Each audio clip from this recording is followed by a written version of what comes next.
கார்த்திக் ரேவதி சீரியலில் Chamundeshwari current cut ஆனதுமே Karthi மேலே சந்தேகப்படுறாங்க. சூரியகலா வெளியே வராங்க. என்னத்தை ஏதோ யோசிச்சுட்டு இருக்கிறீங்களே, என்ன விஷயம்னு கேட்குறாங்க. எனக்கு இன்னமும் சந்தேகமாக இருக்குது. கரண்ட்டு ஒரு வேளை கட் ஆனதுக்கு காரணமே அந்த டிரைவர் பையலாக தான் இருக்கணும். இபி ஆஃபீஸ்க்கு ஃபோன் பண்ணி கட் பண்ண சொல்லியிருப்பாங்கிறாங்க. என்னத்தை சொல்கிறீங்க? அவள் அந்தளவுக்கு பெரியாளா? அத்தை, அவனுக்கு அந்தளவுக்கு தெரிஞ்சிருந்தா கண்டிப்பாக அவன் இங்கே வந்துருப்பானல்லைங்கிறாங்க சூரியகலா. அவன் அப்படி இங்கே வரதுக்குள்ளேயே நம்ம சீக்கிரமாக கல்யாணத்தை முடிச்சிடலாம் சூரியகலாங்கிறாங்க. ஐயோ அத்தை, கரண்ட் இல்லாமல் நம்ம ஒன்றுமே பண்ண முடியாது. சாமுண்டீஸ்வரி மருதை கூப்பிட்டு நீங்கள் சீக்கிரமாக ஜெனரேட்டருக்கு ஏற்பாடு பண்ணுங்கள், இந்த கல்யாணத்தை சீக்கிரம் நடத்தி முடிக்கலாங்கிறாங்க. சரிங்க தப்பியும் கூட்டிகிட்டு போய் நான் எடுத்துகிட்டு வரேன்ட்டு போகிறாங்க. இங்கே கார்த்தி லிஃப்ட்டில் மாட்டிக்கிட்டாருன்னு தெரிஞ்சு ஆஃபீஸில் இருக்கிற அத்தனை பேரும் ஓடி வந்து பதறி போயிடுறாங்க. இளையராஜா மட்டும்தான் ஐயோ சீக்கிரம்னு அவசரப்படுத்திட்டு இருக்காங்க. பிரியா இன்னும் கொஞ்சம் லேட் ஆகட்டும்னு தாமதம் பண்ணிக்கிட்டே இருக்காங்க. மெக்கானிக் வந்துடுறாங்க. இளையராஜா கூட்டிகிட்டு போய் சீக்கிரம் வந்து இந்த லிஃப்ட்டை ரெடி பண்ணுங்க, வாங்கன்னு கூட்டிகிட்டு போகிறாங்க. இந்த பெரிய நினைக்கிறாங்க, அடடா இந்த மெக்கானிக் அதுக்குள்ளே ஏன்டா வந்து தொலைஞ்சானோ, இவங்க கொஞ்சம் நேரம் வராமல் இருந்திருந்தா அங்கே மேடம் அவங்க பொண்ணுக்கு கல்யாணத்தை நல்லபடியாக முடிச்சிருப்பாங்க, சாரும் இங்கேயே கிடந்திருப்பாரு அப்படின்னு நினச்சிட்டு இருக்காங்க.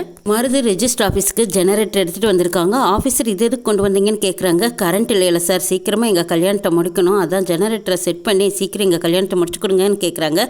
ஓ இதுவும் சௌகரியம் தான், சரி கொண்டு போய் உள்ளே செட் பண்ணுங்கிறாங்க. ஆஃபீஸர் பண்ணி முடிச்சதுமே மருதுக்கிட்டையும் ரேவதிக்கிட்டையும் உங்கள் 2 பேர்த்துக்கும் இந்த கல்யாணத்தில் சம்மதமானு கேட்கும்போது அப்போ மருது ரொம்ப சந்தோஷமாக சம்மதங்கிறாங்க. ரேவதி ஏதோ யோசனையில எனக்கும் சம்மதம் தான் சாருங்கிறாங்க. சரி இந்த இப்போ தடவை கரண்ட் பிரச்சனை வந்த மாதிரி மறுபடியும் எந்த ஒரு பிரச்சனையும் வந்துடக்கூடாது, நல்லபடியாக இந்த கல்யாணத்தை நடத்தி முடிக்கணுங்கிறாங்க. அவன் சாமுண்டீஸ்வரியும் பேசிக்கிறாங்க. 2 பேர்த்துக்கும் இந்த கல்யாணத்தில் சம்மதம் தான் அப்படின்னா இந்த ரெஜிஸ்டரில் 2 பேரும் கையெழுத்து போடுங்கன்னு சொல்லி ஆஃபீஸர் கையெழுத்து வாங்க போகிற நேரத்தில் அப்போ பாம் ஆஃபீஸர் எல்லாரும் வந்துடுறாங்க. இந்த ஆஃபீஸில் பாம் இருக்கிறதா எங்களுக்கு தகவல் வந்து எல்லாரும் வெளியில் போங்கன்னு விரட்டுறாங்க. அப்போ ஆஃபீஸர் அவங்களுக்கு எல்லாத்துக்கும் முன்னாடி ஓடிடுறாங்க. இப்போ சாமுண்டீஸ்வரி யோசிச்சுட்டே இருக்காங்க, என்னது 2 பேர்த்துக்கும் ரெஜிஸ்டர் பண்ண நேரம் பார்த்து இப்படி ஒரு தகவல் வந்துருச்சு, இது உண்மையாக பொய்யா அப்படின்னு அவங்க அங்கேயே யோசிச்சுட்டு இருக்கிறத பார்த்ததும் அப்போ ஆஃபீஸர் சொல்கிறாங்க, ஏமா இப்போ தானே சொல்லிட்டு இருக்காங்க, இன்னும் என்னமா அங்கே பண்ணிட்டு இருக்கீங்க, பாம் இருக்குதுங்கிறாங்க, செக் பண்ணுறாங்கிறாங்க, நீங்கள் வெளியில் வாங்கம்மாங்கிறாங்க.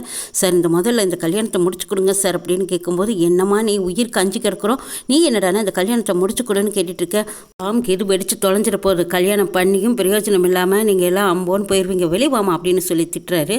அதுக்கப்புறம் சாமுண்டீஸ்வரி அரமனசோட வெளியில் வந்து நிற்கிறாங்க.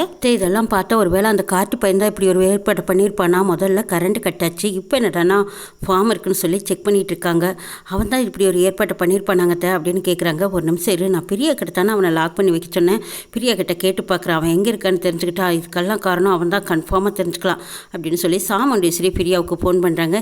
பிரியா அந்த காட்டு பையன் எங்கே இருக்கான்னு கேட்குறாங்க. மேடம் அவங்க இன்னும் லிஃப்ட்டில் தான் லாக் ஆகி கிடக்கிறாரு, இன்னும் வெளியே வரலைங்கிறாங்க. சரி இன்னும் கொஞ்சம் நேரம் வர முடியாத அளவுக்கு பண்ணி வை, இங்கே இன்னும் எந்த காரியம் நடக்கலை, காரியம் முடிஞ்சதுக்கப்புறமா நான் ஃபோன் பண்ணுறேன், அப்புறம் அவன் எங்கேயோ போயிட்டு போகிறாங்கிறாங்க. சரி மேடம் நானும் முடிஞ்ச வரைக்கும் ட்ரை பண்ணிக்கிட்டு தான் இருக்கேன், அவர் எப்படியோ உள்ள லிஃப்ட்டில் வச்சு அடைச்சி வச்சாச்சு, அவர் வெளியில் வரதுக்கெல்லாம் சான்ஸே கிடையாதுங்கிறாங்க. பிரியா அது வரைக்கும் சந்தோஷம், ரேவதி மருதோட கல்யாணம் பண்ணி இருக்கு, இன்னும் கொஞ்சம் நேரம் தான் இருக்குது, அது வரைக்கும் அவன் வெளியே வராமல் பார்த்துக்க வேண்டியது உன்னோட பொறுப்பு தான்னு சொல்லிட்டு சாமுண்டீஸ்வரி ஃபோனை கட் பண்ணுறாங்க. ஆஃபீஸ்க்குள்ளே ஃபார்ம் எதுவும் இல்லை, யாரோ பொருளை கிளப்பிட்டாங்க சார், நீங்கள் தாராளமாக உள்ள போகலாம் அப்படின்னு சொல்லிட்டு அவங்க எல்லாரும் அங்கேருந்து போகிறாங்க.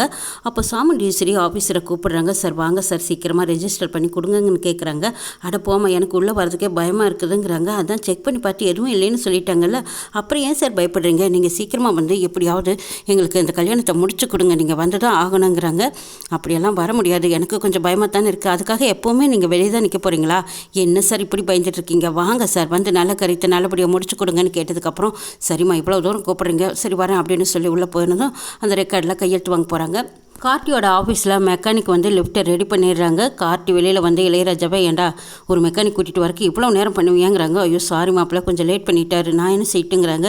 சரி பரவாயில்ல விடு, மற்றதெல்லாம் பார்த்துக்கோ அப்படின்னு சொல்லிட்டு அங்கேருந்து அவசரமாக கிளம்புறாங்க. கார்த்தி மயில்வாகனத்துக்கு ஃபோன் பண்ணி ரேவதியோட மெடிக்கல் ரிப்போர்ட்டும் நாங்கள் 2 பேரும் டைவர்ஸ்க்கு அப்ளை பண்ணிக்கிற அந்த ரெக்கார்டும் நீங்கள் எடுத்து எனக்கு செல்லில் அனுப்புங்கன்னு சொல்கிறாங்க. கார்த்தி மயில்வாகனம் அதெல்லாம் சாமுண்டீஸ்வரி ரூமுக்குள்ள இருந்து பீரோவில் இருந்து எடுத்து இப்படியோ ஒரு வழியாக கண்டுபிடிச்சு அதை பூரா கார்த்திக்கு அனுப்பி வைக்கிறாங்க. சகல நீங்கள் லிஃப்ட்டில் மாட்டிக்கிட்டு தான் சொன்னீங்கல்ல, நான் ஆஃபீஸ் வரட்டுமா இல்லை ரெஜிஸ்டர் ஆஃபீஸ்க்கு வரட்டுமான்னு கேட்குறாங்க. அப்போ கார்த்தி சொல்கிறாங்க, நான் லிஃப்ட்லேருந்து வெளியே வந்துட்டேன், நான் நேராக ஆஃபீஸ்க்கு தான் போய்கிட்டு இருக்கேன், நீங்களும் ரெஜிஸ்டர் ஆஃபீஸ்க்கு வந்துருங்கன்னு சொல்லிடுறாங்க. மயில் வாகனம் சரி நான் வரேன் அப்படின்னு கிளம்புறாங்க. மாப்பிள்ள நானும் வரேன்னு ராஜராஜன் கேட்குறாங்க. மாமா நீங்களுமா அப்படின்னு கேட்கும்போது, ஆமாம் மாப்பிள்ள அவள் என்ன காரியம் பண்ணியிருக்கா, பெத்த அப்பனுக்கு கூட தெரியாமல் பிள்ளைக்கு கல்யாணம் பண்ண கூட்டிகிட்டு போயிருக்கா, இந்த மாதிரி எந்த தாயாவது செய்வாங்களா, இவ்வளோ ஒரு கேவலங்கட்ட பொம்பளையை நான் இது வரைக்கும் பார்த்ததே இல்லை, இவளை நான் உண்டு இல்லைன்னு பண்ணியே ஆகணும், நானும் வருவேன் வருவேன் மாப்பிள்ளைங்கிறாங்க.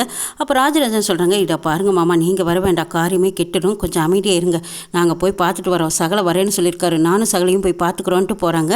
அப்போ ராஜராஜனுக்கு சரியான கோவம். பாத்தியா ரோகிணி, உங்கள் அம்மா செஞ்ச காரியத்தைப்பா மான ரேவதிக்கு எங்கேருந்தோன்னா கூட்டிகிட்டு வந்து இவன் தான் மாப்பிள்ளைன்னு சொல்லி கல்யாணம் பண்ண கூட்டிகிட்டு போயிருக்கா. தெரிஞ்ச எங்கே தடுத்து நிறுத்திடுவோன்னு நினச்சிக்கிட்டு நம்மளுக்கு தெரியாமையே இவள் கல்யாணம் பண்ண போயிருக்கான்னா அப்போ இவ எவ்வளோ பெரிய சரியான கேடியாக இருக்கணும். இவளோட திமிரை அடக்கவே முடியாதா என்ன?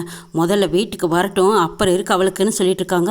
ஆமாப்பா, அம்மாவுக்கு எப்படி தான் இப்படி மனசு வந்ததுன்னே தெரியல. பெத்த பொண்ணோட வாழ்க்கையில் விளையாடிட்டு இருக்காங்களே, அவளுக்கு ஏதோ கொஞ்சம் நினைவு இல்லாத காரணத்தினால இப்படியா பண்ணுவாங்க? அவளுக்கு ஏற்கனவே கல்யாணமான விஷயம் தெரிஞ்சா நிச்சயமாக அவள் இந்த கல்யாணத்துக்கு சம்மதிக்கவே மாட்டா. அதுவும் கார்த்தி எப்பேற்பட்டால் அவரை போய் வேண்டான்னு ஒதுக்கிட்டு இந்த மருதை கல்யாணம் பண்ணி வைக்கிறேன்னு சொல்லி வீட்டில் கூட்டிகிட்டு வந்து வச்சுக்கிட்டு இந்த ஆட்டம் போட்டுட்டு இருக்காங்க. இவங்களை இப்படியே விடக்கூடாதுமா, அவங்க முதல்ல வரட்டும், அப்புறம் பேசிக்கலாங்கிறாங்க ரோஹிணி. ஆமாம் ரோஹிணி, நாளுக்கு நாள் இவளோட ஆட்டமும் திமிரும் அதிகரிச்சுக்கிட்டே போகுதுன்னு சொல்லி திட்டுறாங்க ராஜராஜன். வரட்டும் பேசிக்கிறேன்னு கோபத்தோடு நின்றுட்டு இருக்காங்க. ரெஜிஸ்டர் ஆஃபீஸில் ரேவதிக்கிட்டையும் மருதுக்கிட்டையும் உங்கள் 2 பேர்த்துக்கு சம்மதம் தானே அப்படின்னு கேட்கும்போது எங்கள் 2 பேர்த்துக்கும் கல்யாணம் பண்ணிக்கிறதுல நிறைஞ்ச சம்மதங்கிறாங்க. அப்போ கையெழுத்து போடுங்கன்னு சொல்லி கையெழுத்து வாங்க போகிற நேரத்தில் ஃபோன் வருது.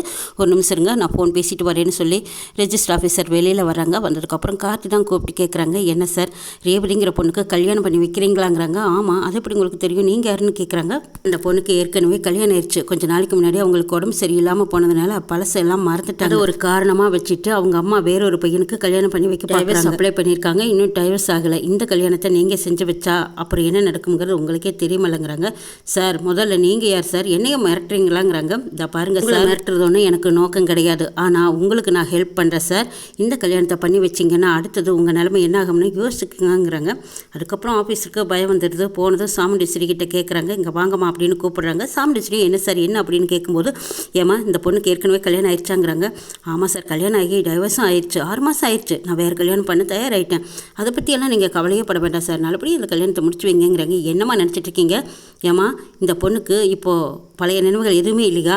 கல்யாணம் ஆன விஷயம் தெரியுமா தெரியாதா? ஏற்கனவே கல்யாணம் ஆயிருக்கு, டைவர்ஸ் ஆயிடுச்சுன்னு வேறு சொல்கிறீங்க. ஆனால் டைவர்ஸ் 6 மாதம் தானே ஆயிருக்கு, 1 வருஷம் ஆகணுமா? கோர்ட்டோட ரூல்ஸ் உங்களுக்கு தெரியுமா தெரியாதா அப்படின்னு கேட்கும்போது, சார் அதை பற்றியெல்லாம் பிரச்சனை இல்லை சார், இதனால் யாரும் எந்த பேச்சு எடுக்க மாட்டாங்க, உங்களுக்கு எவ்வளோ பணம் வேணாலும் நான் தரேன், சீக்கிரமாக அந்த கல்யாணத்தை நல்லபடியாக முடிச்சு கொடுங்க சார்னு சாமுண்டீஸ்வரி கேட்குறாங்க. என்னம்மா நினச்சிட்டு இருக்கீங்க? பணத்துக்கு ஆசைப்பட்டுவேன்னு நினச்சிங்களா?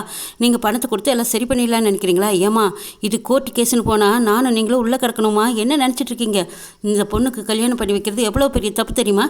லீகலாக மாட்டினோன்னா பல வருஷத்துக்கு வெளியே வர முடியாது. எனக்கு வேலையும் போச்சு, என் வாழ்க்கையும் போச்சு. என்னவா நினச்சிட்டு இருக்கீங்க? இந்த மாதிரி தில்லுமுழுத்தனம் பண்ணுவீங்கன்னு தெரிஞ்சிருந்தா நான் ஆரம்பத்திலே உள்ளே விட்டுருக்க மாட்டேன். இதை பாருமா, கல்யாணமான பொண்ணை திருப்பி கூட்டிகிட்டு வந்து கல்யாணம் பண்ணி வைக்கிறது பெரிய தப்பு. நீங்கள் இன்னும் டைவர்ஸ் கூட வாங்காமல் இப்படி கொண்டாந்து என்ன சிக்க வைக்க பார்த்தீங்களே, நல்ல வேலை யாரோ ஒருத்தர் சொன்னதுனால நான் தப்புச்சேங்கிறாங்க. சரி, யார் சார் உங்களுக்கு சொன்னதுங்கிறாங்க. யார் சொன்னால் என்ன, ஆனால் இது உண்மையாக பொய்யாமா அப்படின்னு கேட்டதும் சாமுண்டீஸ்வரி, ஆமாம் சார், கல்யாணமானதெல்லாம் உண்மை தான், ஆனால் அவன் கூட என் பொண்ணுக்கு ஒத்து வரல, நானும் வேண்டான்னு விட்டுட்டேன்.